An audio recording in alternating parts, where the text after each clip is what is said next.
For 43 years, BNP Empowered Print has been churning out daily up to 3 million printed pieces of circular advertising and coupons for grocery stores, retailers, and other forms of targeted direct mailings.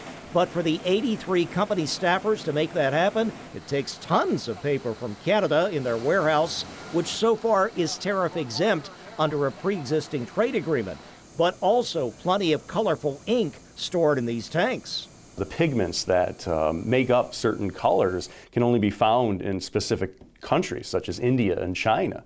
So when we hear on the news about a 50% tariff now for India, you start to wonder, okay, are certain colors now going to rise even more?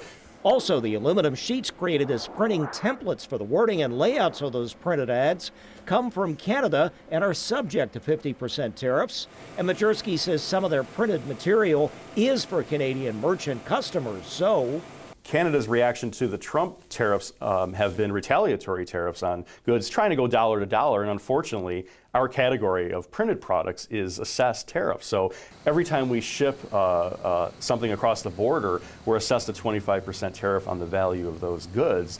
And we're absorbing that cost right now. That's to stay business competitive and viable in that north of the border market. Back to all those so far exempt rolls of paper for printing. Couldn't that be U.S. sourced?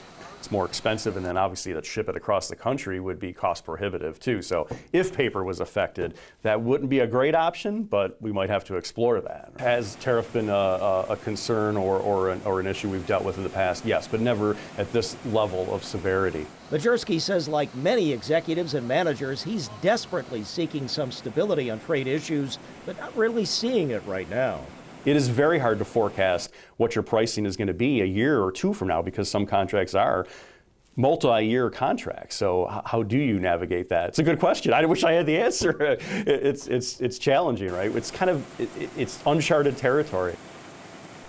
Tom Majerski tells me he's been speaking with various politicians, perhaps seeking some form of bridge assistance, perhaps under the tariff situation, until that settles down for his company. On your side, Ron Plants, Channel 2 News.